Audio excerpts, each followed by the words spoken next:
Boa tarde a todas e todas. É com muita alegria que a gente está aqui para apresentar a segunda live da biblioteca, né, com o tema Machismo no Esporte, o que podemos aprender juntos. Eu espero que essa tarde seja bastante prazerosa e realmente que a gente possa aprender um pouco, né, sobre esse tema tão urgente, né, na nossa sociedade. Eu vou passar diretamente a palavra para o Wagner Camargo, que é o nosso mediador, né, que vai não só mediar, mas também vai comentar sobre como que vai ser a dinâmica do nosso evento, tá bom? Obrigada e bom evento para todos e todas. Obrigado, Lia, pelas palavras, pela apresentação, né? Estaremos, então, com Lia Moutinho e Hélio Hintze, cada um, respectivamente, nas suas áreas de atuação. Boa tarde a todas, todos e todes. É um prazer recebê-las, recebê-los e receber-lhes aqui. Que a gente tenha uma ótima discussão, né? Essa dinâmica hoje vai estar centrada na temática do machismo, particularmente no esporte, mas a gente vai, na verdade, a proposta dos e das palestrantes vão ser, na verdade, as propostas vão ser de tocar em uma temática mais geral do machismo e vamos descer ao nível de alguns exemplos no esporte, exatamente debatendo um pouco a área que nos atinge, né? Enquanto, obviamente, observadores e enquanto pessoas que também trabalham na área de educação física e esportes. Então, vão ser apresentações de 20 minutos, né? No máximo 30 minutos, com tolerância de no máximo 30 minutos, e eu estarei responsável, né, por agregar as perguntas ou as manifestações no chat e depois passá-las no momento de debate, né? A gente ainda não sabe o volume que teremos dessas intervenções, e aí, portanto, a gente, mais ao final, vai decidir exatamente se faremos uma a uma, né, uma pergunta para cada pessoa para responder, ou então em bloco, tá certo? Rapidamente, só para dizer que hoje nós estamos nesse evento, ele obviamente é um evento acadêmico, né, eivado de uma questão atual, que é política também, que é militante, obviamente, mas não só, né? É importante lembrar que, pelos índices atuais, uma mulher é estuprada a cada 8 minutos no Brasil, né?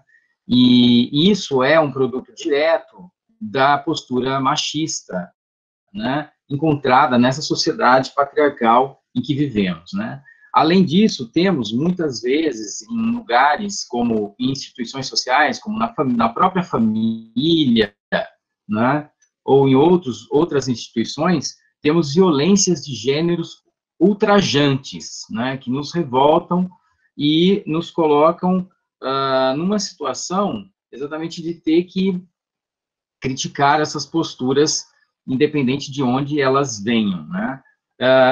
Vão ser destacados aqui, obviamente, questões importantes, como, por exemplo, que o machismo não se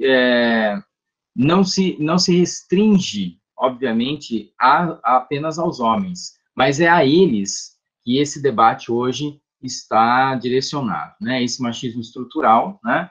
Porque meninos, desde cedo, são ensinados até hoje a serem homens, né? Com um H maiúsculo.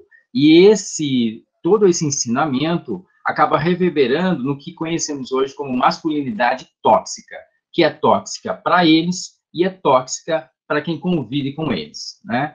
Então, assim, só com essa introdução, assim, bem abrangente, quero passar, então, a palavra para a querida Lia Moutinho, que vai contar um pouco para a gente da sua pesquisa, tocando nessa temática e nas inferências todas decorrentes, né, da temática do machismo nos esportes. Bem-vinda, Lia, esteja à vontade, vou fechar meu microfone e estamos todas prontos e prontas para ouvi-la, tá bom? Obrigado. Muito obrigada, Wagner. Muito obrigada Olivia, pelo convite. Boa tarde a todos. Eu queria começar agradecendo, mais uma vez, o convite, agradecendo a companhia aí da mesa, do Wagner e do Hélio, e agradecendo a participação de todos que estão aqui presentes, e agradecendo também às estudantes da FEF, que se atentaram quando teve a divulgação da mesa, e só tinham os 2 palestrantes homens, e reivindicaram que tivesse uma mulher também na mesa. Isso é uma postura muito importante, e que é isso, a gente precisa dar não só vez às mulheres, mas também dar voz a elas. E eu vou hoje aqui apresentar o meu TCC, e ele é basicamente sobre dar voz às mulheres dentro do judô. E, bom, desculpa o nervosismo, minha primeira vez, estou bem nervosa, mas vai dar tudo certo.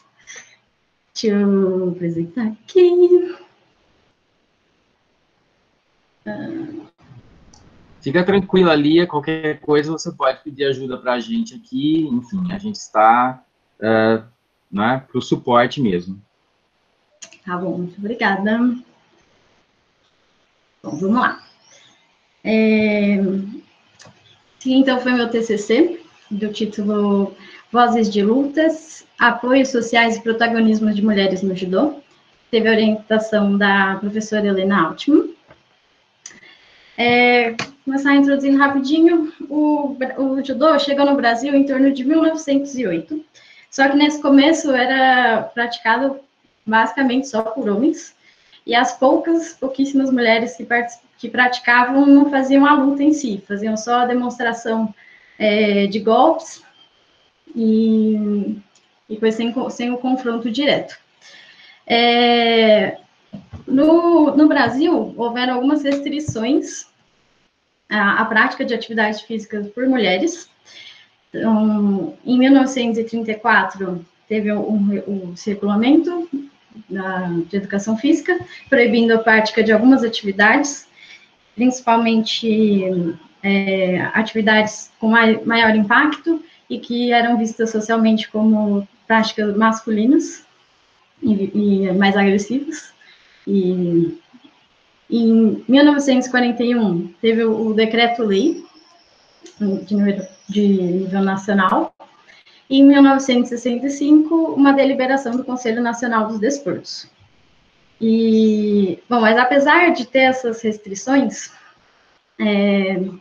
muitas das atletas que começaram a praticar, elas nem sabiam dessa parte legal, assim, mas elas,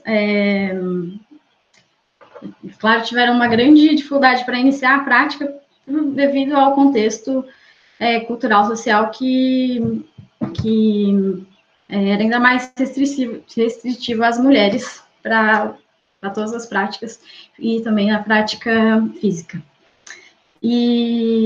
Mas mesmo assim, algumas mulheres começaram a praticar judô. Então, os primeiros registros de mulheres judocas são em meados de 1950. E em 1979, enquanto ainda havia essas restrições, ocorreu um campeonato no Uruguai, e a Confederação de Judô decidiu levar 4 atletas, mulheres, principalmente para conseguir pontos para a equipe masculina, porque como os outros países já tinham a participação de mulheres, as equipes que não tinham participação de mulheres não recebiam ponto de participação. Mas como era proibido aqui no Brasil, eles tiveram que modificar o nome na compra das passagens, colocar o nome masculinos, mas logo que eles voltaram no campeonato, o Conselho Nacional de Esportes já estava sabendo, e eles foram intimados para conversar sobre isso. E isso foi uma das coisas que influenciou também para que nesse mesmo ano tivesse a revogação do decreto-lei e dessas restrições. Mas foi só uma pequena parte do que influenciou, mas outra coisa bem importante foi a CPMI da Mulher, a Comissão Parlamentar Mista de Inquérito, que desde 1977 estava ouvindo diversas mulheres de contextos diferentes da sociedade, e entre elas foram ouvidas a nadadora Maria Lenk e uma tenista. E essa primeira fase, então, do judô feminino, que Brun é uma das estudiosas sobre o judô de mulheres, considera como a de mulheres fora da lei. A segunda fase, ela chama de Era Mamed. Mamed era o dirigente da Federação Brasileira de Judô, e ele ficou aí nesse cargo de direção de 1980 até 2001. E essa fase, ela foi marcada por muito atraso do judô feminino, tanto em relação à equipe masculina, quanto em relação ao judô feminino dos outros países. Eles já competiam há muitos anos, então tinha um grande desfalque, assim, entre elas. Teve muita falta de apoio financeiro, poucas conseguiam patrocínio, e elas tinham dificuldades de conciliar o tempo de trabalho com o tempo de treino, não conseguiam se dedicar integralmente. Tinham poucos recursos financeiros à confederação de judô, e os que tinham, eles priorizavam o judô masculino. Então, tinha casos de competições que eram só para as mulheres, e tipo um campeonato feminino, mas daí a confederação não levava elas porque não tinha a participação dos homens. Elas só iam quando era um torneio misto. E também por conta da questão de pontuação, que eu falei, de participação. E então essa segunda fase foi marcada por várias discriminações, e o judô feminino colocado em segundo lugar e marcado pelo machismo. Atualmente, desde 2001, teve uma ascensão do judô feminino brasileiro, com uma grande influência da inserção de uma técnica mulher para a equipe feminina, e a partir daí ela começou a tirar a equipe feminina desse segundo plano, colocar elas em primeiro plano, e começou a ouvir as mulheres, que antes elas não podiam falar sobre o que elas sentiam, o que elas pensavam, e essa ascensão já tem resultados nas competições. Então, nas últimas 2 Olimpíadas, o Brasil conquistou 2 ouros, com 2 mulheres, a Sara Menezes e a Rafaela Silva.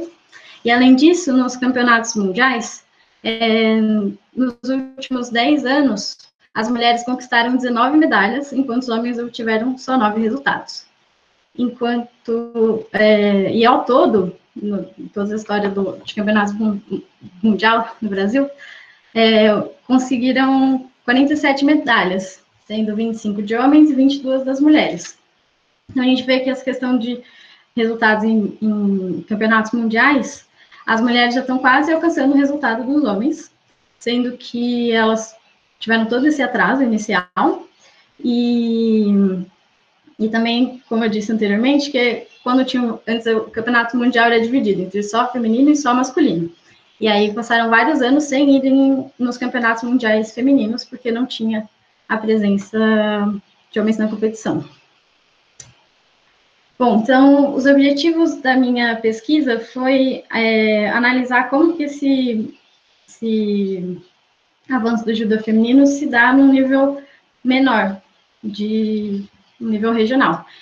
Então, foi analisar o protagonismo de mulheres judocas da cidade de Campinas, identificar os apoios sociais que elas recebiam e descrever as relações de gênero dentro do esporte.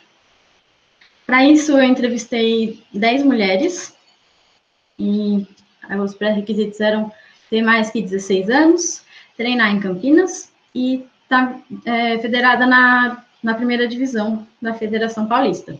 Ou seja, eram mulheres que já tinham mais experiência no esporte e com competição também. Essas foram as 10 entrevistadas.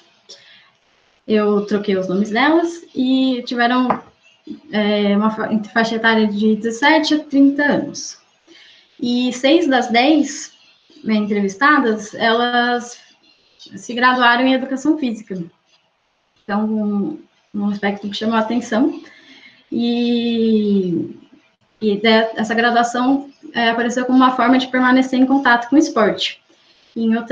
Nas outras pesquisas com mulheres no judô, apareceu a mesma coisa, que a maioria das entrevistadas continuaram em contato com o esporte, seja como professora, sensei, ou árbitra. Como que se deu a iniciação delas no esporte? Para a grande maioria, o judô foi uma segunda opção.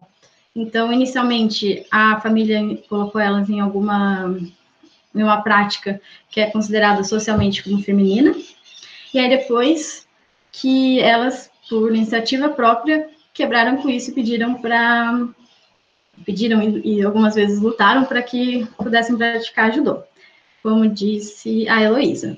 Minha mãe me colocou no balé e meu irmão no judô. A gente tem 2 anos de diferença. Aí eu não gostava de balé, então fui para o judô. Mas é sempre assim, a menina no balé e o menino no judô. E dentre essas 10 participantes, a idade média de ingresso no judô foi entre 10 e 11 anos. E comparada com uma pesquisa com homens, atletas de judô, eles iniciaram com 6 anos. Então, a gente vê que tem esse início delas mais tardio, devido a isso do judô ter sido uma segunda opção. E outra coisa marcante sobre a iniciação delas foi a influência de amigas e amigos. E principalmente de outras meninas que demonstrava para elas que mulheres também poderiam praticar judô, como diz a Joana. Eu me incentivei nelas, porque achava que era só para homens, mas vi elas fazendo e comecei a fazer também. Agora, na parte dos apoios sociais, quando perguntado para ela quais foram os incentivos para permanecer no esporte, a grande maioria respondeu a família, alguns o treinador, os amigos, depois, em seguida, a motivação própria, companheiros de treino, namorados e namoradas, envolvimento profissional, e só uma que escondeu de apoio financeiro de instituições. Em relação à família, o maior incentivador delas era os pais. Alguns falaram sobre uma falta de apoio devido a preconceitos, principalmente comentários falando que era um esporte para homem e que elas não deveriam fazer. Não só dos pais, mas também de alguns casos de pessoas mais distantes da família. E esse apoio da família era tão influente que, para algumas, quando elas não tiveram o apoio, elas pararam de praticar. O apoio dos amigos era um apoio mais motivacional e distante.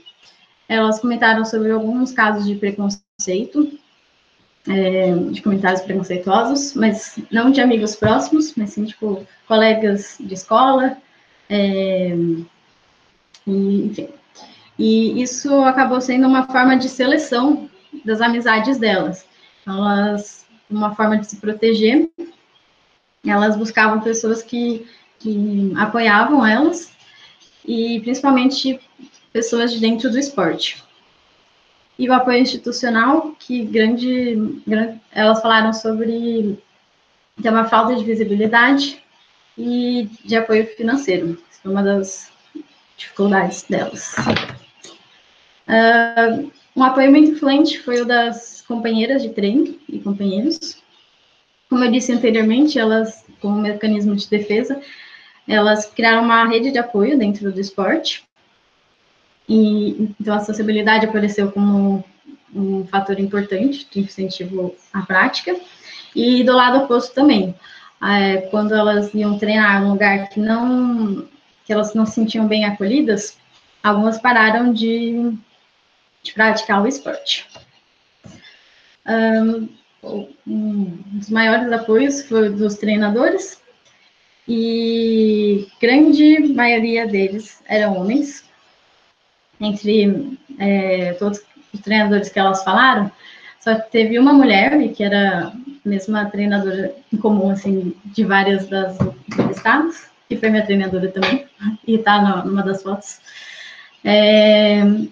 Mas a figura do treinador era uma figura de grande influência indiscutível, e em alguns casos falava uma relação de proteção e de preferência, principalmente por elas serem uma das poucas praticantes mulheres nas academias. Então, elas eram vistas como as menininhas de ouro e princesinhas do sensei, entre aspas. E algumas mencionaram uma falta de formação dos treinadores em educação física. Então, eles só reproduziam o que eles vivenciaram quando eles eram atletas, e daí faltava instrução em alguns momentos. Um caso bem marcante foi o da Gabriela. O primeiro sensei dela, ele não deu algumas instruções para ela, tipo, por exemplo, ela começou a competir logo que ela já tinha entrado no judô, e também outro ano ela decidiu baixar de categoria, então perder, acho que mais de 20 quilos em um ano, e é claro que o desempenho físico dela acabou não sendo nada bom, e isso é bem perigoso, né? E não teve essa instrução do sensei para auxiliar nisso. Além disso, ela relatou que ele assediava as meninas do judô. Ela era criança ainda, e as outras meninas que ele assediava também eram crianças. E quando, no início da adolescência dela, ela se assumiu como lésbica, e ele não aceitou, e por isso ela mudou de academia. O segundo sensei dela tinha alguns problemas com a competição, então ela já tinha que ir sozinha, ele não incentivava a competir, e tinha treinos muito rígidos, que ela comentava de duas, entre aspas, assim, metodologias de treino, que era ou da vara ou do baldinho. Então, ele pegava uma vara de bambu e batia nos atletas quando eles estavam fazendo algo errado, ou ele pegava um baldinho e fazia exercícios físicos vigorosos até que alguém vomitasse no baldinho. E depois ela mudou de academia de novo, e o terceiro sensei dela, ela sentia que estava sofrendo um racismo e homofobia, e ela sentia que tinha um ambiente segregado, não só por parte desse sensei, mas também por outros companheiros de treino. E devido a tudo isso, ela acabou desistindo do judô e parou de treinar por 4 anos, mas depois voltou. Vamos agora para a parte do protagonismo delas. A motivação própria foi um dos maiores influentes, tanto no início da prática, quanto para permanecer nela. E para algumas essa motivação veio devido às contribuições do judô na vida delas, para outras foi por causa da competição, do sentimento da vitória e de inspiração. E elas comentaram também sobre o treino ser uma forma de liberar o estresse, um momento próprio delas, como fala a Carlota. É o momento que é meu. Eu não sou esposa, eu não sou aluna, eu não sou dona de casa, eu não sou professora, eu sou eu, Carlota, ali fazendo o esporte que eu gosto. Das maiores dificuldades que elas encontraram, a campeã de todas foi a dificuldade financeira, e que elas falaram que elas acreditam que se elas fossem atletas homens, isso teria sido um pouco mais facilitado. Seguido disso, a dificuldade de conciliar trabalhos e estudos, que também está relacionada à financeira, a falta de apoio, a falta de informação e lesão. Sendo que essas 3 primeiras são as mesmas dificuldades que foram encontradas pelas primeiras mulheres atletas de judô. Então, a gente vê que, apesar de todo o avanço do judô em nível de alto rendimento, nesse nível mais regional, ainda continuam as mesmas dificuldades. Nos treinos, elas falavam de algumas vezes ter exercícios facilitados para as mulheres. Então, o treinador falava para os homens fazerem, tipo, por exemplo, flexão, e para as mulheres fazerem abdominal ou algum exercício mais fácil. Elas comentaram sobre uma desvalorização das dores delas, então, e que muitas vezes, por isso, elas preferiam não expressar a dor, para não ser taxada como mimimi ou frescurinha, que eram coisas que os treinadores falam. Também falaram sobre um desmerecimento de suas conquistas, então, quando ganhava alguma coisa, falar, você ganhou porque você é mulher, é mais fácil. Diferença nos elogios. Uma delas falou que, tipo, se ela estiver lutando com um homem no treino, estiver ganhando desse homem, o treinador não vai chegar para ela e elogiar ela. Ele vai chegar para o cara e criticar e ridicularizar ele por estar perdendo de uma mulher. Além disso, tem uma grande prevalência masculina nos treinos, tanto a questão dos treinadores, falei já anteriormente, quanto dos atletas também. E um alto rigor, como o exemplo da Vale do Baldinho. Os preconceitos que elas sofreram.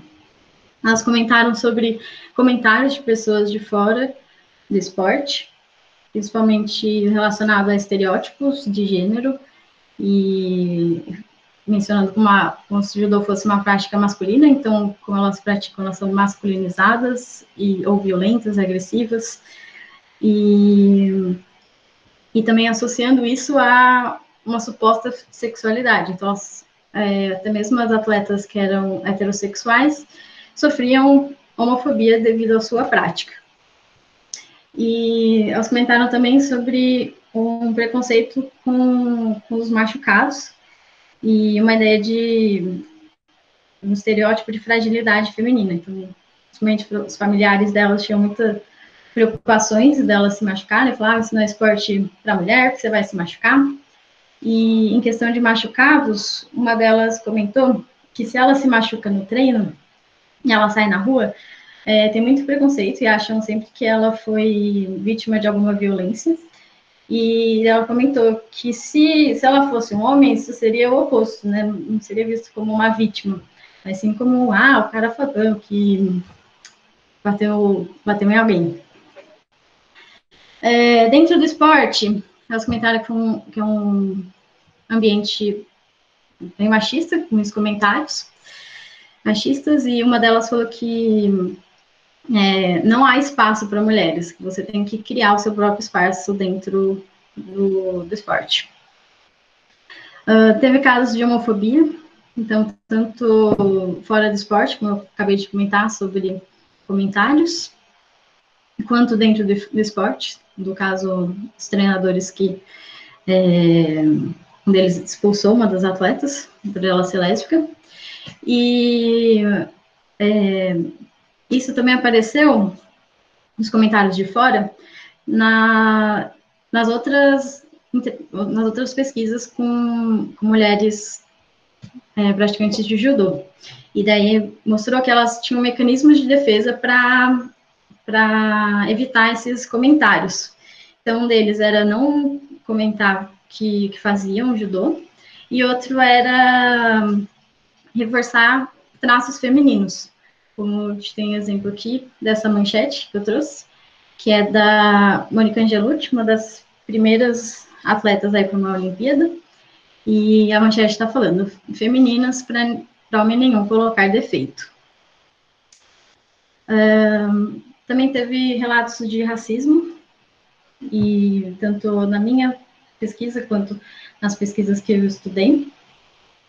E um ponto que necessita de muito diálogo é o de assédios e abusos dentro do esporte. Apareceu um caso, como eu já mencionei anteriormente, e nas outras pesquisas também apareceram 3 outros casos, e todos esses casos foram abafados, principalmente devido a uma relação de poder dentro do esporte. Como eu tinha falado anteriormente, da relação com os treinadores, dos senseis diferentes como os mestres, e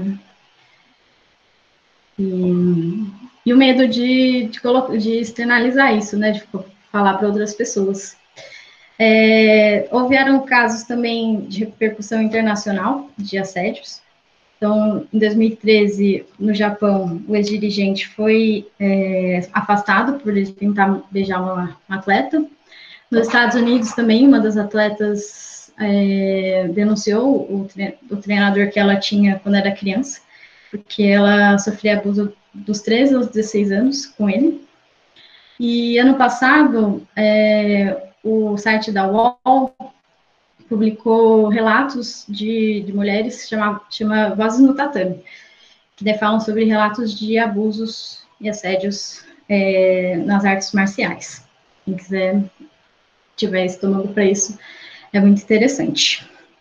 Mas o ponto da assédio é uma coisa que a gente precisa conversar dentro do esporte, porque ocorre muita naturalização das opressões, e que muitas vezes as vítimas nem percebem que estão sofrendo o assédio.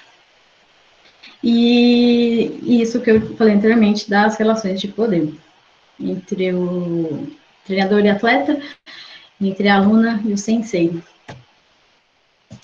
Bom, apesar de todas essas dificuldades, preconceitos que elas sofreram, elas conseguiram superar isso. E teve, claro, um pouco de influência dos apoios sociais, mas eu quis enfatizar o protagonismo delas para quebrar esses estereótipos e diminuir o preconceito. Então, uma fala muito interessante da Gabriela fala: embora tenha tido tudo isso, todos esses 3 fatos, essas 3 minorias dentro de mim, ser mulher, negra e lésbica, eu nunca deixei isso me abalar e nunca transparecer. Independente do que for, do que eram as coisas, porque eu não deveria estar lá, eu estava, mesmo sendo de enxerida. Eu sempre briguei muito com isso, mesmo sem ter muita coisa. Eu estava lá e sempre estou. E todas essas lutas delas eram vistas mais como individuais, uma forma de sobreviver ao esporte, né? Sobreviver dentro do esporte, não ao esporte. Isso apareceu também nas outras pesquisas, as primeiras mulheres do judô no Brasil. E a partir do momento que teve uma união do alto rendimento entre a treinadora e as atletas, começou essa fase de ascensão da equipe. Então, é uma coisa que a gente pode aprender, né? Havia as lutas como lutas coletivas e se abraçar para conseguir superar todas essas dificuldades.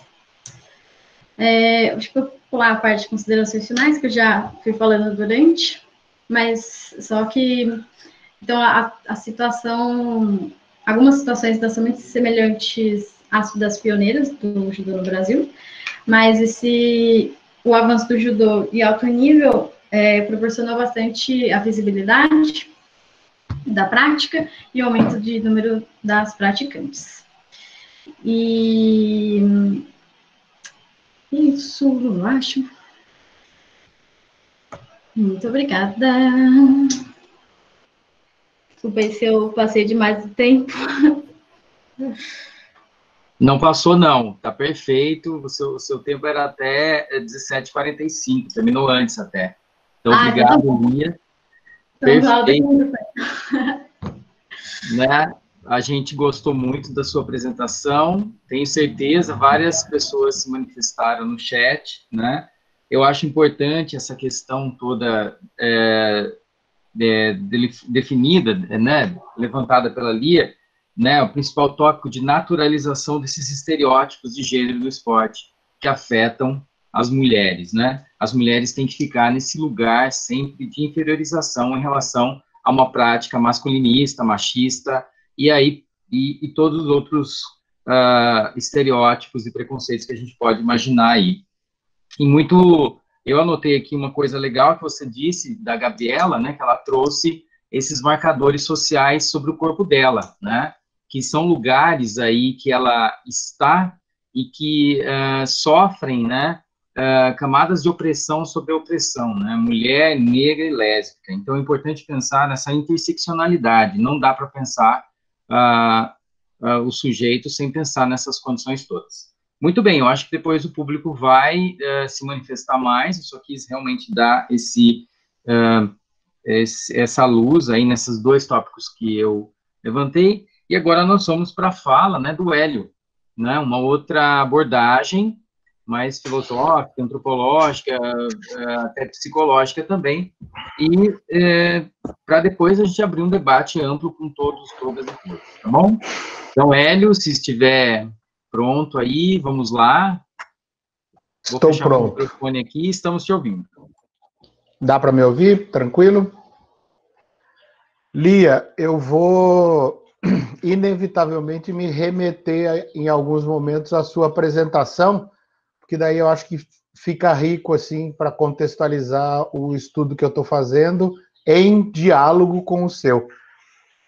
Bom, eu quero abrir aqui agradecendo aos colegas, agradecer a Olívia, ao Wagner e a Lia pelo acolhimento, agradecer a Carmen, agradecer a todas as professoras, professores e colegas estudantes que estão aí. Dizer que para mim é uma alegria muito grande poder estar aqui com vocês, mesmo que à distância, nesse momento, e poder apresentar também, não como ali, é um trabalho concluído, mas um trabalho que está em andamento, que é o do meu pós-doutorado, que eu estou estudando o fenômeno do machismo, com o intuito de trabalhar para a formação de educadoras e educadores. Então, eu tenho como escopo, eu não estou na universidade, profissionalmente falando, eu trabalho por conta, eu sou professor e educador autônomo, tenho aqui, no momento de pandemia, trabalhado muito a questão, aí, como todo mundo, né, virtualmente, trabalhado com lives com escolas, com colegas, com empresas, etc., tentando levar essa questão da discussão do machismo. Tenho, e já vou adiantar, tenho vivido situações extremamente interessantes, no sentido de, mas quem é você para falar sobre machismo, já que você é homem, né? Então, é uma leitura interessante, mas no meu ponto de vista, e eu vou tentar justificar isso durante a minha apresentação aqui, é reducionista, porque justamente como objetivo do meu trabalho como profissional e como educador de uma maneira mais ampla, é trabalhar o diálogo. Então, é criar espaços, ambientes, oportunidades e momentos para o diálogo, para a gente poder dialogar e para a gente poder, a partir do encontro das diferenças, tentarmos aprender uns com os outros, umas com as outras. A ideia de fazer isso, e a minha postura, eu não estou na universidade profissionalmente, eu estou num trabalho fora da universidade. O meu trabalho, ele dialoga diretamente com a rua, diretamente com a escola, diretamente com a empresa, onde as pessoas estão, onde as pessoas vivem, né? Então, hoje, eu fico muito feliz de estar aqui com vocês da Unicamp, tenho um respeito imenso pelo lugar aí, eu fiz algumas disciplinas já na psicologia, aí, sempre como ouvinte. O título da apresentação que eu sugeri para a gente fazer, ele termina com uma pergunta, né? Podemos aprender juntos, e aquele símbolo do @ a gente pode falar juntos, no sentido de que nós podemos, por meio do diálogo, aprender. Então, a ideia de diálogo, para mim, ela é fundante. E o diálogo, ele é baseado em 2 atos, o ato de se falar e o ato de se escutar. Escutar mais do que ouvir, né? Escutar é ouvir com atenção, é considerar aquele com quem eu dialogo digno tanto quanto a minha pessoa. Então, não existe essa separação. Se eu estou aberto ao diálogo, eu estou aberto às diferenças, porque eu só dialogo na diferença. Quando eu dialogo com alguém que pensa exatamente igual a mim, é uma mera troca morna do mesmo. Então, eu trabalho a partir de negociar o encontro de perspectivas diferentes.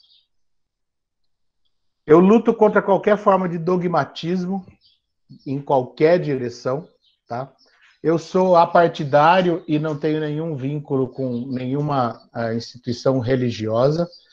Eu preciso falar sempre isso para colocar que a minha perspectiva é a da construção do pensamento crítico, então eu não posso, de acordo com o que eu penso, me filiar a um dogma, me filiar a alguma direção que seja mais forte do que a minha possibilidade de pensar por mim, fazer esse exercício de pensar por mim. E a minha prática educativa vem toda nessa direção. O meu principal instrumento de trabalho é a análise crítica de discurso.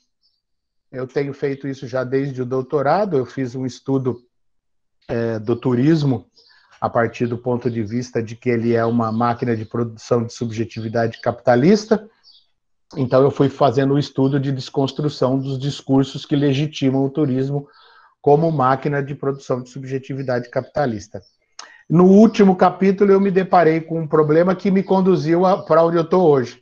No último capítulo da minha tese, eu encontro um problema invisível para mim. Eu tinha 18 exemplares de uma revista de turismo que eu queria analisar, mas eu não sabia o que analisar, porque eu não tinha nada para analisar ali. Eu não via objeto nenhum ali. Até que, de repente, lendo um autor do turismo, que chama John Earl, ele falou que os negros britânicos não constavam nas publicidades das revistas, nas publicidades dos folders, e naquela hora eu tive uma catarse, assim, porque eu consegui ver as 18 exemplares assim, na minha frente e não havia, na minha lembrança, imagem de pessoas negras no papel de turistas. Então, a partir dessa invisibilidade, que é social para mim, porque sou branco, a figura do negro surgiu do corpo negro surgiu como uma possibilidade de eu investigar as revistas. Fui fazer isso, e aí descobri que em 18 meses de revista, 97% das imagens de turistas eram de pessoas brancas, com vários outros estereótipos, né? Brancas, jovens, magras, e várias outras questões heterossexuais, por exemplo. Aí eu fui para o estudo do machismo no meu segundo pós-doutorado, porque eu acho que é importante a gente partir de um ponto de vista de uma crítica do discurso machista, assim como eu fiz no início do trabalho do doutorado, pensando no discurso do turismo. Analisei o discurso do capital e agora eu passo a analisar o discurso do patriarcado. E eu cheguei a um conceito, né, que eu estou trabalhando, criei uma entidade imaginária que se chama o Observatório do Machismo. Ele tem a materialidade dele, ele existe no Instagram, ele existe nos meus trabalhos, ele tem um site que é observatoriodomachismo.com.br, e eu estou trabalhando para construir um fórum independente e que seja permanente, ponto para observação do tecido social, para catalisação de reflexões críticas sobre o machismo estrutural e, num futuro, que ele trabalhe como um centro educativo para a formação de pessoas, visando dois pontos que eu me norteio aí um pouco por uma lógica freiriana, que é a desnaturalização do machismo estrutural, que vocês falaram aí bastante dessa questão da naturalização dos estereótipos, e a afirmação da possibilidade da construção de uma sociedade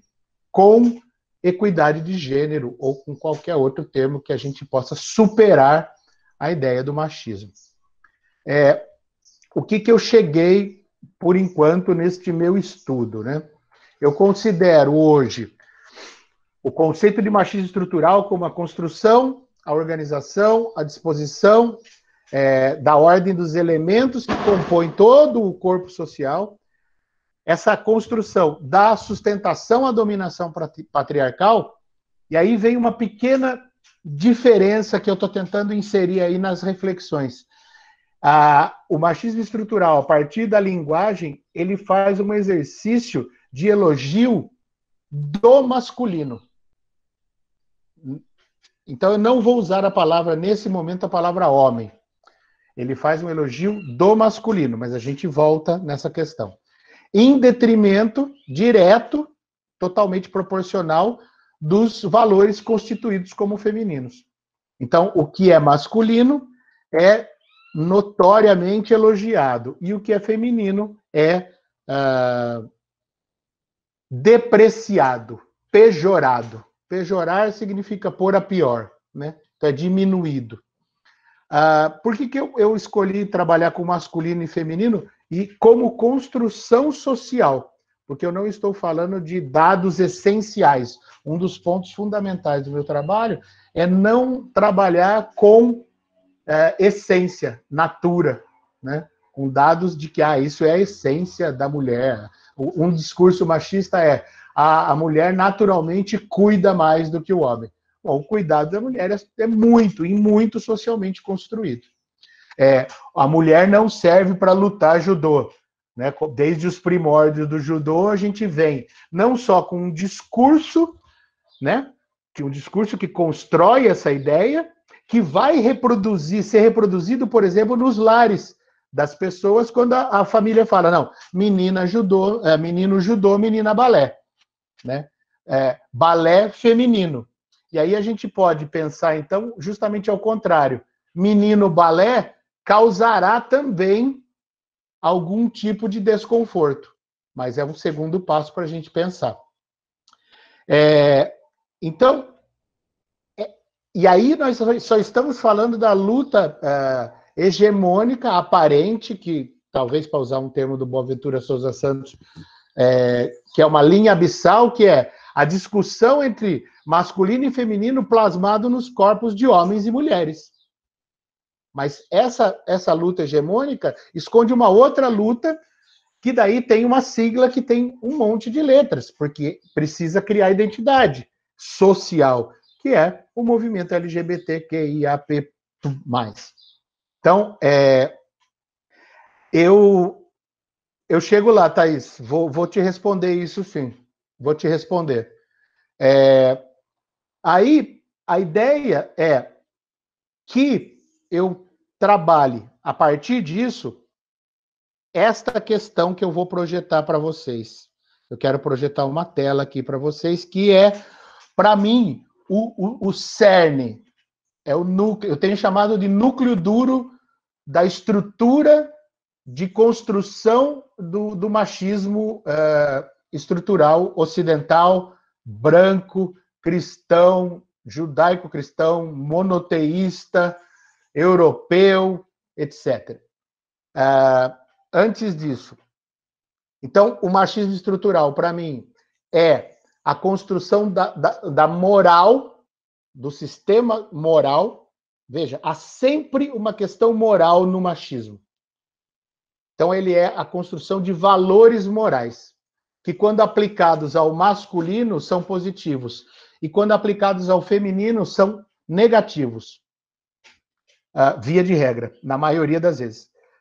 Ou aprisionando o feminino a papéis estereotipados, como, por exemplo, o da boa mãe, o da mulher do lar, o da esposa fiel, da mulher casta, etc. Sempre que for o feminino, a gente vai observar que há uma adjetivação. Falando com o Wagner nas nossas conversas anteriores, eu tinha chamado a atenção, a gente já tinha percebido isso, né? Nós temos a Copa do Mundo de futebol e nós temos a Copa do Mundo de futebol feminino. Né? Então, não existe nem a Copa do Mundo de futebol masculino, porque Copa do Mundo de futebol é masculino. É o masculino sendo colocado como dado da natureza, sendo construído como dado da natureza. Esse processo de construção moral, ele é hierarquizado, com os valores masculinos sendo colocados como superiores ao feminino. Os valores construídos masculinos sendo colocados como superiores aos valores construídos femininos. Eu estou fazendo um estudo do dicionário, vocês não têm noção, não é o objetivo de hoje, vocês não têm noção dos absurdos que eu encontro registrados no léxico do campo semântico do masculino e do feminino. E o terceiro ponto que foi falado pelo Wagner e pela Lia é a questão da naturalização. O processo de construção moral hierarquizada, masculino superior, feminino inferior, é naturalizado pela própria estrutura social, a partir das instituições que o reproduzem. Eu vou citar notadamente 3: família, escola, igreja. Então, qual é o cerne disso? Segundo o meu estudo, tá? Segundo o que eu vi até agora. O cerne disso é esta questão, na questão linguística, na análise linguística. Vocês conseguem ver aí? Alguém só me dá um retorno auditivo aqui. Sim, Hélio, dá para ver sim. Obrigado, Wagner. O maior segredo do machismo estrutural, brinquei com isso, né? Eu fiz uma pesquisa etimológica e a origem, a etimologia da palavra virtude, que nós encontramos no latim virtus, o primeiríssimo significado de virtude é força corpórea. Ânimo, valor, bravura, coragem, força de alma, energia, boas qualidades morais e mérito são desdobramentos. Na origem de virtus, o radical vir, que é o mesmo de virilis, que está embaixo, significa homem, varão, por oposição à mulher. Então, o macho por oposição à fêmea. E aí, viril é tudo que é relativo ao próprio do homem. Do varão, do masculino, do varonil, do másculo. E aí, olha que interessante, viril, por extensão de significado na língua portuguesa, significa dotado de coragem, energia, vigor, destemido e forte. Então, esse núcleo, ele constitui, para minha pesquisa, um ponto de partida no seguinte sentido. Eu tenho toda a construção da moral ocidental que eu tenho percebido até agora nos meus estudos, como sendo o núcleo do machismo estrutural é a relação virilidade e virtude. Pensa no núcleo duro de um planeta, o magma da Terra. Lá é onde é quente, é o lugar onde a relação é mais forte, virilidade e virtude. Conforme eu me afasto, né, conforme os valores morais vão se afastando desse núcleo duro, a masculinidade, a virilidade vai enfraquecendo.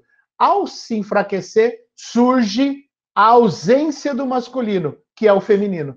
Então, o feminino ele é sempre construído, de acordo com a estrutura machista, como a ausência do masculino. Tanto é que o verbo afeminar ou efeminar, ele significa perder os modos viris. Então, quando eu perco os modos viris, eu me afemino, eu me torno feminino. A feminilidade no machismo estrutural construída como ausência do masculino. E aí, a gente tem, então, nesse ponto, para eu não me alongar mais, muito mais, né, nós temos essa luta hegemônica, que é do masculino e feminino instalado nos corpos de homens e mulheres, que é a opressão, tanto que no símbolo aí tem uma mulher com o símbolo feminino quebrando a corrente do pé, do machismo, etc. Mas o machismo, ele atua violentamente, na minha opinião, contra todo mundo, de maneiras diferentes. A maneira como ele ataca a mulher e a maneira como ele ataca as categorias, as inúmeras descrições de gênero, que hoje são inclassificáveis de acordo com a leitura binária, elas são consideradas, de acordo com Levítico 18, se a gente for pegar o início da moral judaico, que depois se desdobra na cristã, vai ser considerado aberração o homem que deita com o homem. Porque o homem que deita com o homem, ele é ambíguo. Então, ele se torna não masculino, stricto sensu, que é lá o núcleo duro. Toda ambiguidade será punida com a invisibilidade, com a não existência, com a produção da não existência. E no homem que é aquele ser humano que nasceu com um pênis, e que no ultrassom saiu lá o pintinho do menino, e a mãe e o pai falaram, é homem. A criança, o feto está sendo gerado, e ele recebe uma denominação de um papel social antes do nascimento, incorporado nele. Quando diz é homem, eu já incorporo naquele corpo, que é o processo de masculinização do corpo masculino, uma série de exigências morais. E aí a gente vai ter os desdobramentos disso em tudo que foi falado aqui até agora. Wagner, quanto tempo? Você ainda tem 12 minutos. 12? 11 minutos. 11 minutos. Tá bom. Tá, eu não vou usar tudo para a gente poder conversar, que é a parte mais legal. Então, o meu estudo vai na direção de estudar o machismo e a linguagem, porque o discurso constrói o mundo. Veja, como o discurso constrói o mundo? Estupro culposo.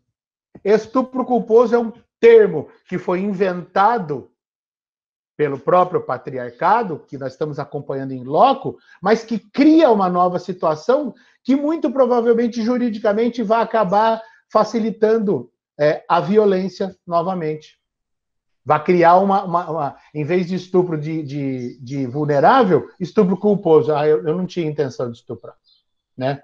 Cria uma brecha jurídica. Como o que a Lia mostrou no início do trabalho dela, que foi apresentar toda a questão de como é que o arcabouço institucional é construído. Né? Como é que o arcabouço institucional é construído de maneira machista. De maneira a impedir. A Lia citou pelo menos 3 questões: o arcabouço jurídico, o arcabouço econômico e o arcabouço logístico. Elas só vão quando eles vão. Então, são formas, estruturas de dominação. E aí, essa questão, por exemplo, citando aí um pouquinho do trabalho da Bia, a questão do treinador. O treinador é pura e plena relação de poder. Relação de poder que a estrutura machista dá à figura daquela pessoa. Por ser homem, porque a Lia disse que parece que rolou aí na apresentação, uma treinadora mulher. Então, o papel de mestre, de sensei, de autoridade, ficou todo a cargo do homem. Essa autoridade cria o campo ideal para a vulnerabilidade e a possibilidade do assédio. É uma figura de influência e formação, e alguns ajudaram muito. Tem o campo para atuação da proteção, portanto, uma leitura paterna. E o pai é o centro do patriarcado, né? O pátrio e o poder é o poder do próprio pai.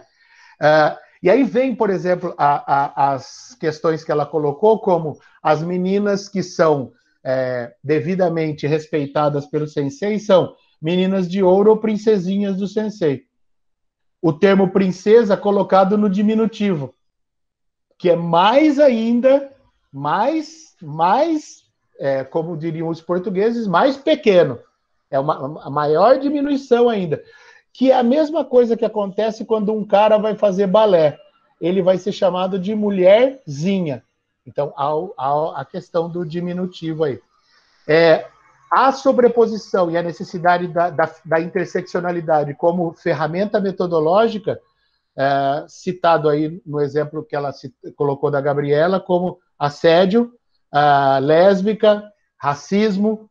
Então, quando ela se declara lésbica, a situação dela passa a ser intolerável, porque aí ela cai numa situação que ela não pode ser mantida no esporte, que já abriu a exceção para a participação das mulheres. Mas agora, um corpo que é construído como mulher, que tem desejo por mulher, é inconcebível na lógica binária linguística do patriarcado e do machismo estrutural. E aí a Lia cita uma série de momentos em que há uma desvalorização. Doeu, desvaloriza, então eu não mostro a minha dor. Errei, desvaloriza, porque eu não posso errar. E aí vem uma série de questões que eu gosto muito de analisar, porque dão um material muito rico, que por exemplo, os elogios. Os elogios sempre são elogios, quando são proferidos pelo machismo estrutural, são elogios que eles constroem uma situação de que, no caso do que ela citou, nunca é mérito da mulher. Ela ganhou porque deixaram, ela conquistou porque, transou com alguém, né? Eu tive fazendo uma pesquisa aqui e eu estava acompanhando um pouquinho a questão do posicionamento e dos enfrentamentos das assistentes de arbitragem que são mulheres e que apitam jogos de homens, né?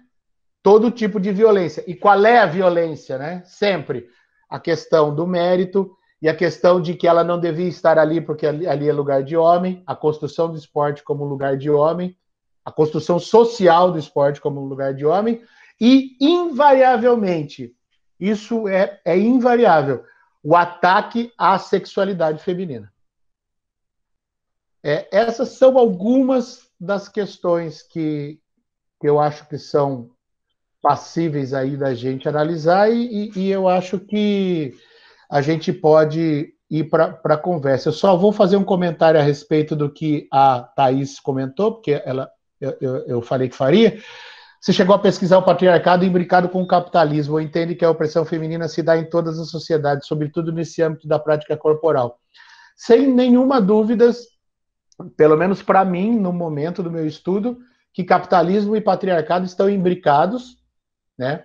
A disputa do governo americano hoje, você olha para a cara dos dois candidatos, você vê ali a expressão, talvez, do topo da cadeia alimentar do patriarcado. Eu acho que o capital ele se apropria, mas ele tem como base o patriarcado. O meu orientador ele sempre dizia: se o poder tiver que abrir mão do capitalismo ou do patriarcado, ele vai abrir mão do capitalismo, mas do patriarcado ele não abre mão. O conceito de interseccionalidade, para mim, ele pode ser usado para falar das múltiplas opressões que o Wagner comentou, para estudar racismo, machismo, mas também a apropriação capitalista. Porque tem uma questão, gente, a gente está aqui lutando por gênero, a gente está aqui lutando por equidade, a gente está aqui lutando por haver um reconhecimento da dignidade do feminino na nossa sociedade. Não nos iludamos, o capital vai se apropriar dessa discussão. Então ele sai se apropriando de tudo. Ele se apropria, sobe a cotação da Bolsa de Valor. Agora, quando ele se apropriar e não der retorno na Bolsa de Valor, ele vai descartar como qualquer outra coisa que ele faz. Então, está imbricado, mas eu acho que o patriarcado transcende em sociedades que não são capitalistas, porque ele está lá. Ou senão diríamos, olha, não temos relatos de machismo no comunismo, né? Comunista não é machista, coisa que acho que a gente já sabe muito bem que não é assim. Aí eu agradeço a possibilidade de ter falado, apresentei as minhas ideias, sou responsável por elas e não gostaria que vocês confundissem as minhas ideias com verdades. Elas são só pontos de vistas aqui que eu estou trazendo para um diálogo. Agradeço. Obrigado, Hélio. Então, acho que a gente pode ir para abrir, né, para as pessoas se manifestarem. A Thaís tinha feito a pergunta, ela foi a primeira que se manifestou.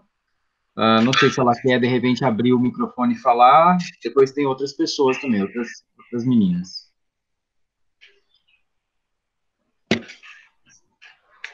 Se não, a Alana tinha se inscrito em segundo lugar. Não sei se a Alana quer falar. Posso falar, Wagner? Tá bom meu áudio? Tá bom, tá ótimo, pode dizer. Gente, primeiro gostaria de agradecer, né, a Ali, ao Hélio, você, Wagner, a Comissão de Biblioteca, pela oportunidade do debate. Acho que é importante a gente sempre trazer esses assuntos, né? E aí, falar que a minha questão, ela vem mais no sentido de tentar entender mesmo, assim. Porque, a partir das falas de vocês, eu até anotei aqui para não me perder, mas é assim, vejo a estrutura de opressão mais relacionada ao homem do que ao masculino. Mais relacionada ao falo. Logo atribuo ao homem, ainda que esse homem não performe uma lógica tão masculinizada. sendo homo ou heterossexual. Por que dessa minha fala? Eu posso estar enganada, mas a partir dos exemplos dados por vocês durante as falas, percebo que o menino que vai para o balé, ainda que sofra opressões dentro daquele ambiente, a sua participação e o rompimento do estereótipo de que dança é naturalmente feminina é valorizado. Como exemplo, em quantidade expressiva nas academias de dança do país, meninos que dançam recebem bolsas integrais ou parciais para continuarem na prática e não desistir dela. No entanto, quando uma mulher que participa de uma prática, abre aspas, categorizada como masculina, além das opressões, não tem as mesmas estratégias para que o acesso seja garantido. A prova disso é que na pesquisa, prova sim, né, mas assim, isso pode ser observado que na pesquisa da Lia, o principal motivo para a desistência das atletas é financeiro. Então, eu fiquei nessa questão, assim, se não seria só o masculino, né? Seria o homem mesmo, no meu ponto de vista, né? E, assim, tô aberta para os comentários de vocês. Não sei se faz sentido, se deu para compreender, mas é isso. Obrigado, Alana. Eu acho que grande parte desses debates, dessas, talvez, confusões todas que a gente tropece nelas, né, é porque muito já hoje em dia dos autores e autoras, principalmente autoras, né, que têm se debruçado sobre os feminismos no plural, né, trazem exatamente essa questão de que o feminino e o masculino não estão atrelados aos corpos biológicos, né?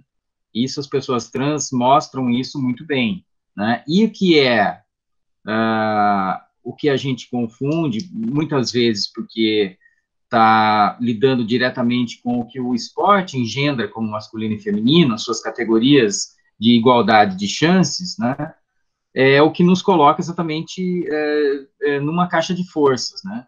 Eu acho que a gente precisa entender, talvez, né? Não sei, também estou expressando minha opinião aqui, mas entender exatamente isso, como descolado desses corpos biológicos, para exatamente pensar que características masculinas e femininas, né, são arbitrárias, ou seja, se decide o que é masculino e feminino, né? Mas, enfim, é só um comentário. Eu acho que a Lia ou o Hélio podem tomar a palavra agora e comentar um pouco essa pergunta da Alana, muito interessante para pensar exatamente um pouco disso que foi colocado.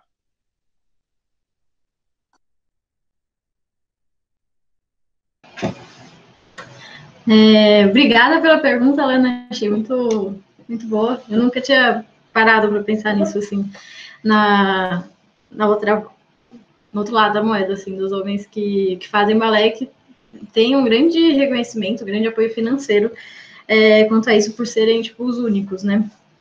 E, bom, eu acho que isso a gente cai nas interseccionalidades, né? E que a gente precisa sempre, tipo, considerar todos os aspectos, assim, da pessoa, não só, tipo, ser masculino ou feminino, mas todas o que isso carrega. Da mesma forma que, por exemplo, tipo, mesmo entre uma mulher e outra dentro do esporte, a que performa a feminilidade, daí tem mais visibilidade, tem mais apoio financeiro do que a que não performa feminilidade, ou senão a que é negra, a que é gorda. E, enfim, não sei se eu respondi a sua pergunta. Mas é isso. Legal, Alana. Fui invadido aqui por um gato.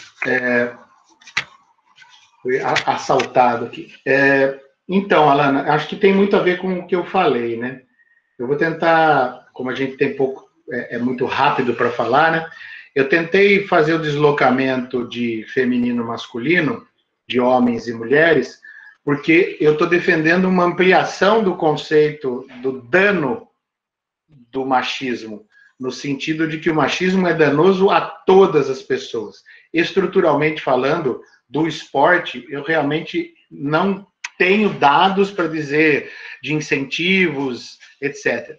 Agora, se você pegar, por exemplo, o número da violência doméstica, ela é gigantescamente feminina ou adolescente e criança, que é considerado, por mim, veja, eu vou tentar passar essa ideia, dentro do escopo dessa taxonomia do machismo estrutural, como femininos, né? Porque a criança e o adolescente são mais fracos. E quem é o grande violentador? É o homem.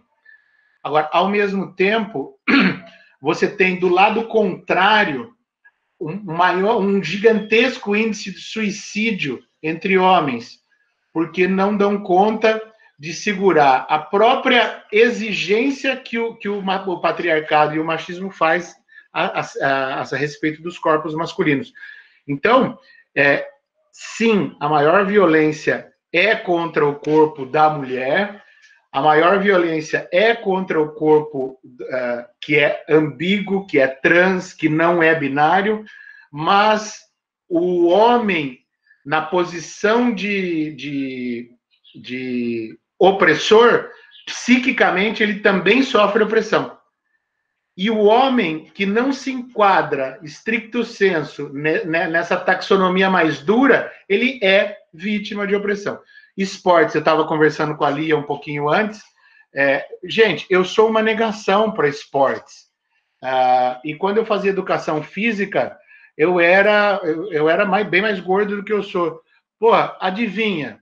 Eu era o último que ia ser escolhido e eu põe o gordo no gol, porque o gordo vai ficar no gol, etc, etc. Se a gente não cumpre o papel stricto sensu desse núcleo machista, também há opressão. Hélio, mas é a mesma opressão? Não, não é a mesma opressão. São diferentes, são em graus diferentes. Não estou, que fique muito bem registrado aqui, equiparando os danos que o machismo traz a homens e mulheres e pessoas que não se enquadram na taxonomia binária. Mas que ele causa danos a todos, causa. E no segundo ponto que você colocou, aí sim, eu acho que estruturalmente... Quer ver? Um dos exemplos que eu quis pegar aqui, que também são exemplos muito simples, assim, vocês me desculpem, vocês que são do esporte, mas vocês lembram do Sheik, o jogador do Corinthians, quando ele deu um selinho no amigo dele no restaurante para comemorar e para falar sobre preconceito? As torcidas voaram em cima do cara. Por quê? Porque ele colocou em risco aquele núcleo. Então, aquele núcleo duro, o central, virilidade e virtude, é tão frágil, daí que a gente pode usar o termo masculinidade frágil, e podemos notar que na linguagem a gente está sempre adjetivando para poder dar conta dos novos significados, masculinidade tóxica, masculinidade frágil. Qualquer coisa que coloque em risco isso será punida, né? Ronaldinho, fenômeno, façam uma busca na internet para vocês verem a repercussão de Ronaldinho Fenômeno com 3 travestis no motel. Você tem desde uma clara detração das 3 travestis e um enobrecimento da mídia, num primeiro momento, defendendo, e como também aconteceu com o Robinho, mas hoje a gente está numa situação muito mais já de enfrentamento aberto, num campo de batalha muito mais interessante. Então, você pode ir percebendo essa construção. E a exigência, a cobrança de que o homem permaneça viril, portanto, virtuoso. Se você pegar os números da indústria da pilulinha azul, você vai ter uma noção do consumo de estimulantes para que a virilidade possa ser impecável.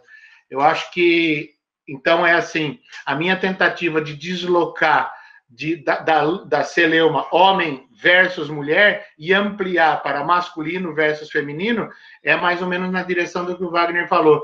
O masculino e o feminino se plasmam em corpos independentemente de pênis, vaginas ou qualquer outra coisa que a gente tenha, né? Então, é mais ou menos nesse sentido. Legal, obrigado, Hélio e Lia. Eu acho que a gente podia chamar de volta a Thaís, que ela disse que falaria, e o microfone estava com problema. sei se a Thaís está por aí. Oi, na verdade, tinha outras pessoas que iam falar também, eu posso falar bem no final, já tem algumas perguntas rolando aí. Tá bom, então eu coloco você na lista aqui, Thaís, obrigado. Tá bom, obrigada. Vamos lá. Acho muito interessante a discussão, muito importante. Acho muito importante que homens estudem machismo e falem sobre o machismo. E tem, às vezes, uma falta de compreensão do termo de lugar de fala. Tem gente que acaba levando isso para um jeito de que não é meu lugar de fala, então não vou deixar quieto o assunto, né? Principalmente por pessoas brancas. Não é meu lugar de fala falar sobre racismo, então não discuto sobre, não falo sobre. E é completamente o oposto, né? Usar do seu lugar de fala para conversar sobre isso. Então, tipo, vocês, homens, usarem o seu lugar de fala de privilégio para combater essas opressões. E acredito, né, que daí o diálogo entre vocês que estudam machismo com um homem machista seja... talvez eles possam escutar mais, né? Então, acho muito importante isso, mas que a gente não pode... A gente sempre tem que estar com uma anteninha ligada, assim, em relação a isso, em relação a questões de representatividade, e também para não, tipo, convidar as pessoas só simplesmente por representatividade, sabe? Mas sim porque... principalmente agora no mês de novembro, assim, vários pensadores negros reclamam que eles só são chamados para fazer falas e discursos nesse mês de novembro por serem negros, mas durante o resto do ano todo não são chamados para falar sobre coisas que eles são especialistas na área. Então é isso, eu acho que a gente pode levar essa experiência que a gente teve aqui da roda para pensar as próximas, né?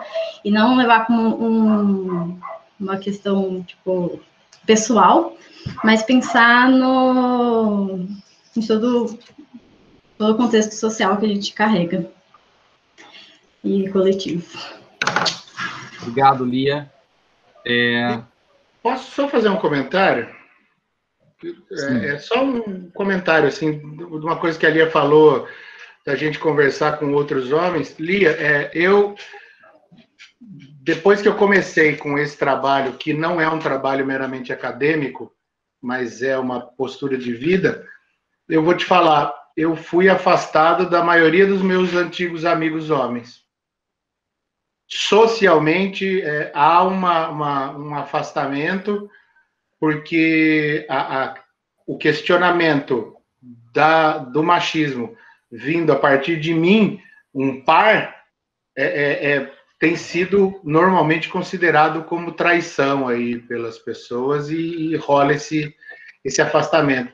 Então, para mim, é um desafio, porque justamente, pegando essa questão do lugar de fala, eu falo, e o lugar de fala pensando na sociologia, né?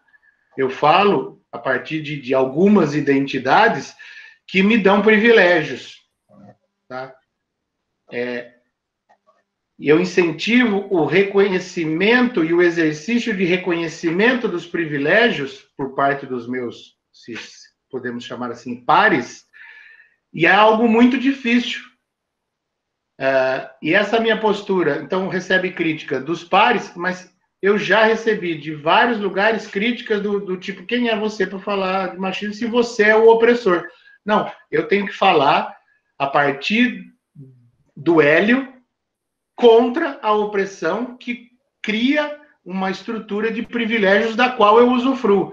Eu não quero a perda de privilégios, na minha concepção, não é eu vou abrir mão de sair à noite na rua porque eu posso. Não, eu quero uma rua segura para todo mundo. Quando a rua for segura à noite para todo mundo, eu perdi o privilégio de andar sozinho na rua. E por aí vai. Então, a luta é por fazer isso. E aí é muito importante e penoso esse caminho, mas é o caminho que a gente escolheu para trabalhar. Obrigado. Obrigado, Hélio. Gostaria de chamar a Roseli, se ela está por aí. Ela disse que queria se manifestar também. Roseli Alves, eu acho. Ou então, na sequência, a Vilma já se colocou 2 vezes aqui no chat. Eu posso... Roseli diz que está sem microfone. Se você quiser escrever, Roseli, tudo bem também. A gente pode ler aqui, tá? Ah, você fez a pergunta pelo chat. Então, eu acho que eu perdi a pergunta. Deixa eu ver aqui. Então, eu vou repetir a pergunta da Roseli, tá? Como o esporte pode resolver o machismo e a ocupação do esporte feminino com a entrada e acolhimento do grupo trans, sem perder o pouco espaço já conquistado pelas mulheres? Qual a análise das confederações dos esportes de combate para a colocação do trans, ou da pessoa trans, né? Vendo como exemplo que há pouco tempo, a Confederação Internacional de Rugby proibiu a participação de trans em equipes femininas, alegando o risco aumentado de lesões provocados pela diferença estrutural e fisiológicas. Então, se vocês se sentirem à vontade para responder, o Hélio e a Lia, ou, enfim, considerações sobre essas questões.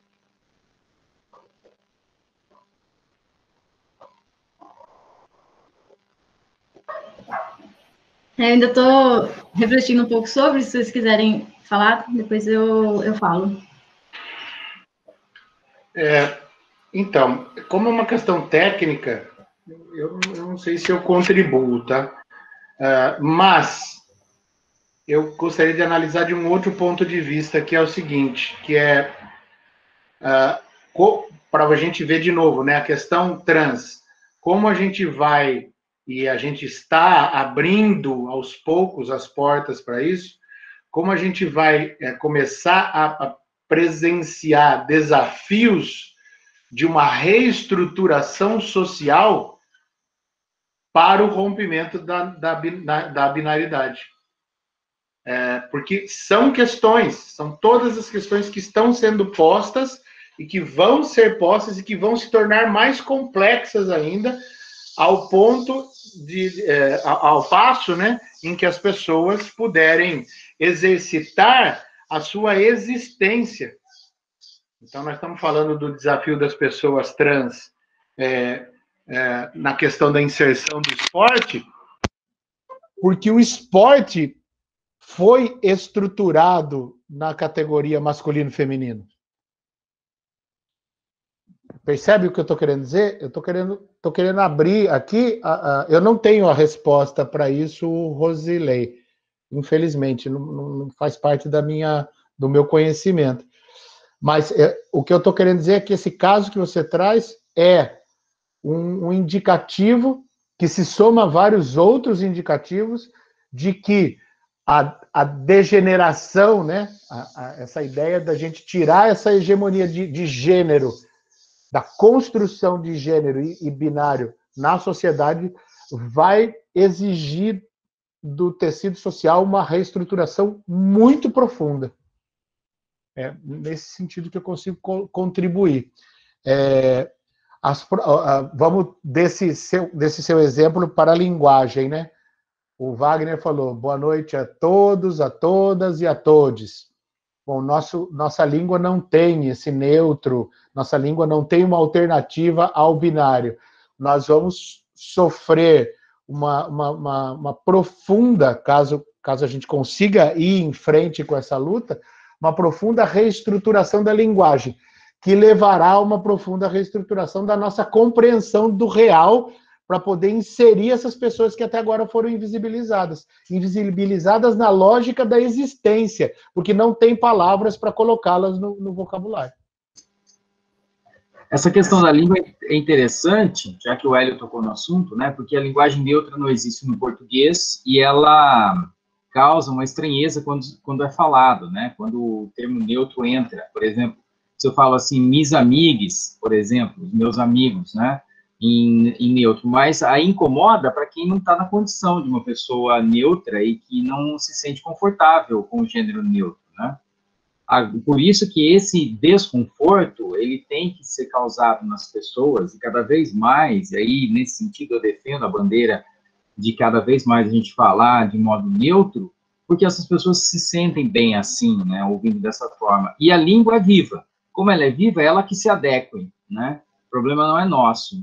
O problema é a língua que se vire, e aí os estudiosos linguistas que também se virem. Agora, para remediar essa situação, também a gente pode falar de maneira não designativa, né? Eu não preciso falar meus amigos, minhas amigas, né? Ou então eu posso falar todas as pessoas que têm amizade comigo, por exemplo, né? Todas as pessoas. Eu poderia ter falado, por exemplo, aqui boa tarde a todas as pessoas, ou boa tarde a todas também. Por que as pessoas se sentem importunadas, né, se você coloca todo mundo no feminino? Ora, quando a gente fala boa tarde a todos, a gente não coloca todo mundo no masculino, né? Então também acho que isso é para pensar. Rosilei, eu não sei se respondemos a sua questão. Deixa eu ver, né? Posso falar um pouquinho antes? Claro. Fiquei pensando aqui sobre. E como o Hélio disse, essa é uma questão que a gente precisa de muitos diálogos para a gente compreender, assim. Mas as pessoas trans quebram totalmente com essa lógica, assim, nossa lógica binária de querer colocar, tipo, feminino, masculino. E tudo que tem no meio, né, eles querem deslegitimar e apagar. E essa questão que se colocou, né, da proibição de mulheres trans no rugby, mostra também um machismo enraizado, né, porque se fosse de colocar esse estereótipo frágil na mulher, porque se fosse um homem trans querendo competir rugby numa equipe masculina, não ia ter essa proibição. E tem também, dentro do esporte feminino, acho que hoje em dia não sei direito como está essa questão, mas testes para comprovar a feminilidade delas, entre aspas. Então, testes hormonais. Com uma atleta de judô, isso aconteceu, a Edna Silva, que ela teve acho que foi, não lembro exatamente em que situação que foi, mas acho que foi talvez antes de uma Olimpíada ou uma competição importante, mas que eles encontraram uma alteração no exame de sangue dela, e ela correu o risco de ser desclassificada por ter mais, acho que, testosterona, assim, do que o índice que eles consideravam como normal. E daí, nisso, a mídia caiu em cima e tudo mais. Então, e essa é uma parte que, como eu disse anteriormente, tipo, cai mais sobre as mulheres, né? Não tem um teste para os homens, assim, quanto a isso, para verificar a masculinidade deles. Então, isso é uma reprodução do machismo e, claro, né, da transfobia. Eu queria comentar uma coisa disso que você falou, que eu acho que é importante e que eu tento trazer isso para evidência, que é o masculino, ele é considerado como dado da natureza e da linguagem. Vocês podem ver que toda a construção de qualquer coletivo na linguagem vai para o masculino. Você tem uma sala com 20 pessoas, são 19 mulheres e um homem, o professor entra e fala, boa noite, bom, hoje, meninos, nós vamos fazer tal coisa. Então, podemos compreender que a construção do masculino imediatamente beneficia o homem, né? Desde que ele não saia da linha, tá? Se ele sair da linha, ele também será punido. a maior violência é efetivamente contra a mulher, e toda vez que se precisa trazer um dado do feminino para a realidade, esse dado vem adjetivado. No estudo que eu estou fazendo, bom, o grande exemplo disso é a palavra homem, o verbete homem, ele é sinônimo de humanidade. Quando a gente diz o homem está destruindo o planeta, é a espécie humana, né? E toda vez que que o dicionário vai falar sobre o ser humano, mas que é a mulher, ele fala o ser humano feminino. E constrói por adjetivação. Ou seja, isso traz a noção e a estrutura de que o homem, o masculino é o dado da realidade. A construção masculina é o dado da realidade. E o feminino vem sempre como um construto da ausência do masculino, ou um construto que precisa de adjetivo para poder existir. Obrigado, Lia. Obrigado, Hélio. Eu recebi um recado aqui da Olivia que a gente precisa encerrar. A Thaís tinha dito que queria se manifestar no final, não sei se a gente dá a oportunidade, não sei se a Thaís ainda gostaria ou não, ela colocou várias colocações aí interessantes no chat. Thaís, você nos ouve? Oi, eu ouço sim. Vocês me ouvem? Sim. Tá, não, desculpa, eu falo muito, se deixar eu fico falando, então eu vou tentar ser bem breve. Eu achei muito massa essa conversa, e eu, na verdade, queria tentar trazer só uma reflexão, porque a gente entrou muito no campo do machismo, não só na linguagem corporal, mas na própria construção da linguagem em si, até porque tudo que é feito na nossa sociedade é do homem para o homem, e a mulher ela está ali colocada como marginal a tudo isso, mesmo como um pilar de suporte para essa construção da sociedade, né? E isso vem desde antes. Então, tentando entrar no esporte, o esporte precede a nossa sociedade, né? O esporte precede o capitalismo, e eu não consigo encontrar onde é que o esporte se mistura, né, com essa lógica patriarcal. Na verdade, eu não consigo ver onde não existiu um esporte dentro dessa lógica, né? Porque a própria construção da sociedade enquanto democrática, ela já é masculinizada no sentido homem, branco, rico, o próprio direito de exercer política, né? Aí se tratando em muitas coisas do campo político-social, mas o esporte em si, ele já é hierarquizado dentro desse sentido. Então, eu não vejo como romper isso sem que os homens partam disso dentro do próprio espaço de vocês mesmo, né? Não só pensando o esporte feminino, né? Mas repensar o masculino, porque, na verdade, ele está colocado como universal, enquanto o nosso esporte, ele é marginal, né? Não, como você mesmo disse, na construção da Copa do Mundo, desse nome, né? A Copa do Mundo, ele é o masculino, e a Copa do Mundo feminina está ali como feminina, né? Ela é adjetivada. Então, eu não vejo como fazer isso sem os homens, né? Mas eu acho que é muito mais uma discussão do próprio homem do que de como a mulher está colocada, né? E aí, agradecer a pesquisa, porque eu acho que essa luta realmente, como eu disse, e já foi comentado, é uma luta coletiva, é urgente, porque a mulher, ela enfim, né, a gente viu essa semana, nas últimas 2 semanas, muitos casos que não deveriam estar acontecendo, e isso na esfera social como um todo, né? E no esporte, a gente vê muito pouco, porque a gente ainda não está 100% inserida, né? dentro desse ambiente. E aí, pensando no esporte enquanto competição e a nossa própria profissão, isso é pior ainda. Inclusive, esse debate, né, mostra o quanto a gente está fazendo um trabalho de formiguinha e ele precisa ser constante, né, senão a gente nunca vai conseguir chegar no ponto final. E tem que ser lado a lado, todas as lutas juntas. E, enfim, era só isso. Obrigada. Obrigado, Thaís, pela colocação.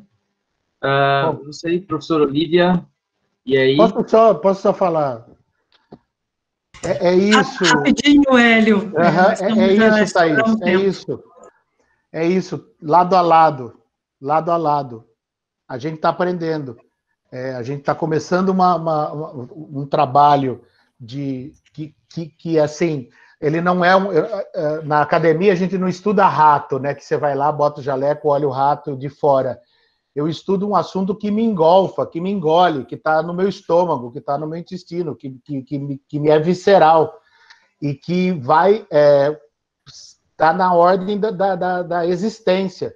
Então, é fundamental que a gente possa ter espaços como esse para a gente poder dialogar.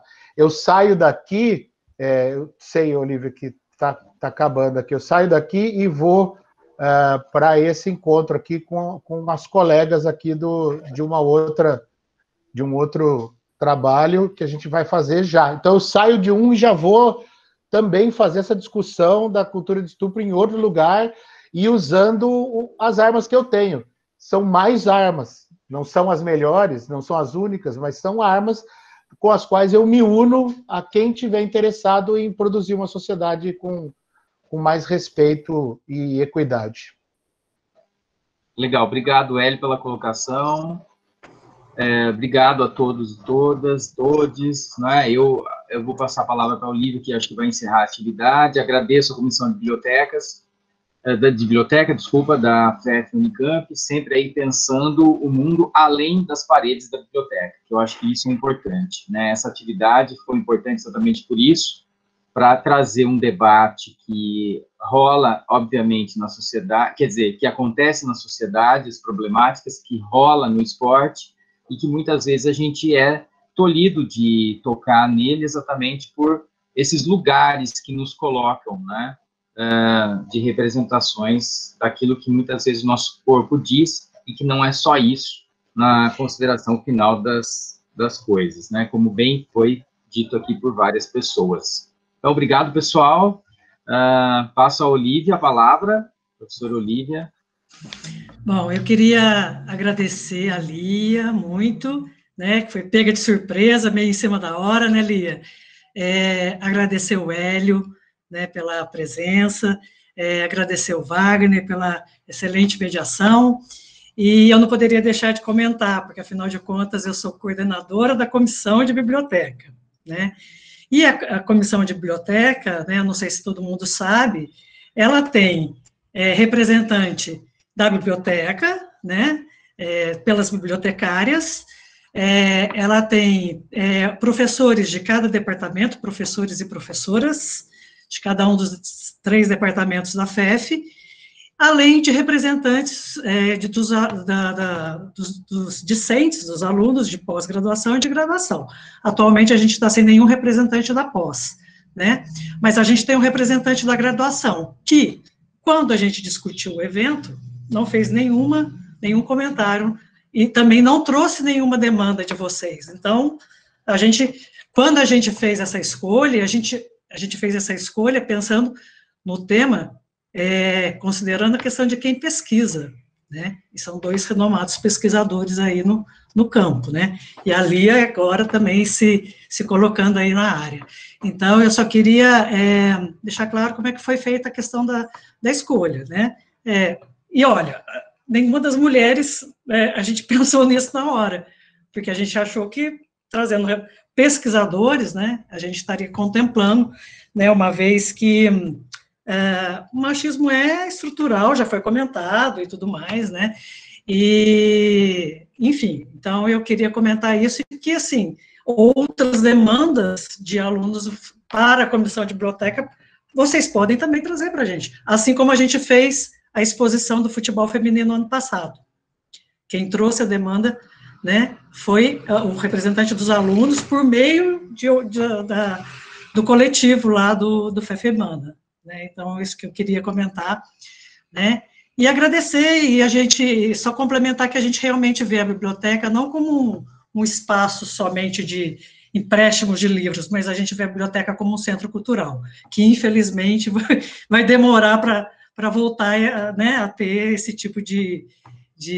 Assim, a gente já tinha outra exposição, inclusive, assim, né, discutida, que seria bacana, do grupo ginástico da Unicamp, né, mas a gente sabe-se lá quando que a gente vai poder ter essa normalidade, né, da nossa querida biblioteca maravilhosa, uma das melhores aí do estado de São Paulo, tá? Então, muito obrigada a todos e todas, e que a gente possa, então, né, discutir isso em outros momentos, em outros eventos, em outras lives, né? Quem tiver pique, ainda tem a live então, do Hélio, né, mais tarde, aí que ele já divulgou, e também tem uma discussão hoje com a Silvana Gellner, que é uma querida pesquisadora aí da área de futebol e mulheres, né, que vai ser transmitida pelo canal do YouTube da UNB, da pós-graduação da UNB. E também comentar com vocês que essa live que a gente está gravando, né, ela vai ser editada, a partir de terça-feira ela está disponível também no YouTube da FEF. Então, vocês vão poder acessar, a gente vai colocar o endereço aí no site da FEF, vocês vão poder passar isso para outras pessoas que não puderam estar aqui com a gente hoje, tá? Obrigada, gente. Obrigada, alunos. Foi muito bom revê-los. Saudade, viu? Vamos ver a carinha de vocês por aqui. Até mais.